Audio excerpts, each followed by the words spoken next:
कभी ऐसा लगता है कि हम हर छोटी मोटी बात की बहुत ज्यादा टेंशन ले रहे हैं। आज हम मार्क मैनसन के इसी कह सकते हैं कंट्रोवर्शियल लेकिन बहुत ही प्रैक्टिकल फलसफे को समझने वाले हैं। ये सिर्फ किसी बात की परवाह न करने के बारे में नहीं है, बल्कि ये इस बारे में है कि अपनी एनर्जी लगानी कहाँ है। तो क्या किसी की परवाह ना करना मतलब एक तरह से मतलबी या बदतमीज बन जाना है? ज्यादातर लोगों के दिमाग में सबसे पहले यही आता है। लेकिन क्या मैनसन सच में हमें सबसे कटकर रहने को कह रहे हैं? चलिए इस गलतफहमी को आज हमेशा के लिए दूर करते हैं। नहीं, बिल्कुल नहीं। किताब का असली मतलब बेपरवाह होना नहीं है, बल्कि ये एक बहुत ही पावरफुल आइडिया के बारे में है। सोचिए कि हमारी परवाह करने की जो क्षमता है ना, वो एक बैटरी की तरह है। हम इसे हर छोटी बड़ी चीज पर खर्च नहीं कर सकते। हमें ये चुनना ही होगा कि क्या चीज सच में जरूरी है। तो असल में प्रॉब्लम क्या है जिसे ये फलसफा सुलझाने की कोशिश कर रहा है? ये सब एक बहुत ही सिंपल सी सच्चाई पर आकर टिकता है। हमारी एनर्जी लिमिटेड है।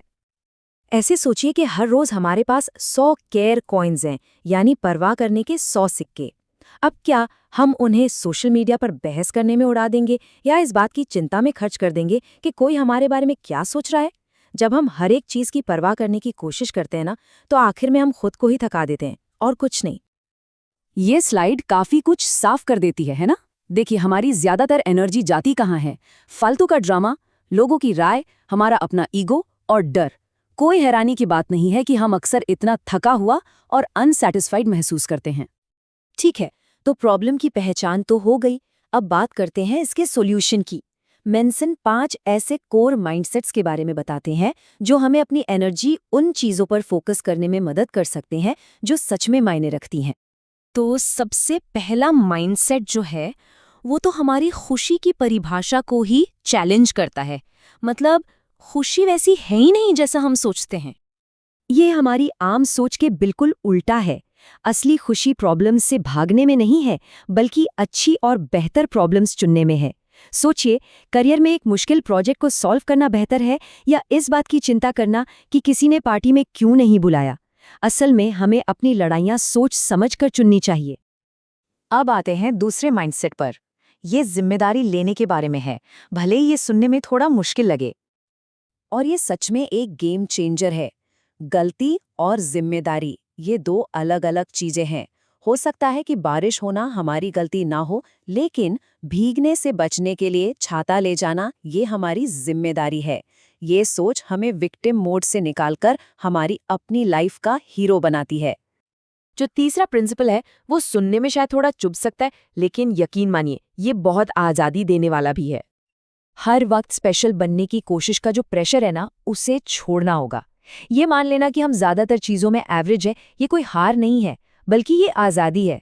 इससे परफेक्शन का स्ट्रेस हट जाता है और हम उन कुछ चीजों पे ध्यान दे पाते हैं जहां हम सच में अच्छा कर सकते हैं। चौथा माइंडसेट है अपने अंदर के कंपास को ठीक करने के बारे में, मतलब हमारी वैल्यूज के बारे में। तो ये वैल्यूज आखिर हैं क्या? ये सिर्फ सुनने में अच्छे लगने वाले शब्द नहीं हैं। ये हमारी पर्सनल रूल बुक की तरह हैं। यही तय करती हैं कि हम सक्सेस, खुशी और फेलियर को कैसे देखते हैं। हमारे हर काम के पीछे का क्यों हमारी वैल्यूज ही होती हैं। और इसी से हम आते हैं पांचवें और शायद सबसे जरूरी माइंडसेट पर, कि हर वैल्यू एक जैसी नहीं होती। ये स्लाइड सब कुछ बिल्कुल साफ कर देती है। जरा लेफ्ट साइड की वैल्यूज देखिए। हमेशा जीतने की धुन, हर किसी को पसंद आने की चाहत, ये सब दुख पाने का सीधा साधा नुस्खा है। अब राइट साइड पर देखिए, ईमानदारी, ग्रोथ, ह्यूमिलिटी यानी विनम्रता। ये वो वैल्यूज हैं जो मन की शांति और सच्ची खुशी लाती हैं। तो चुनना हमें है कि हम किस रास्ते पर चलते हैं। तो सवाल ये है कि क्या ये टफ लव वाली फिलॉसफी सबके लिए है? चलिए एक छोटा सा रियलिटी चेक करते हैं। अगर कोई ऐसा इंसान है जो बहुत ज़्यादा सोचता है, जो हर वक्त की फेक पॉजिटिविटी से तंग आ चुका है, या फिर इंस्टाग्राम पर परफेक्ट लाइफ दिखाने के प्रेशर से थक गया है, तो ये किताब एक ताज़ी हवा के झोंके की तरह लगेगी।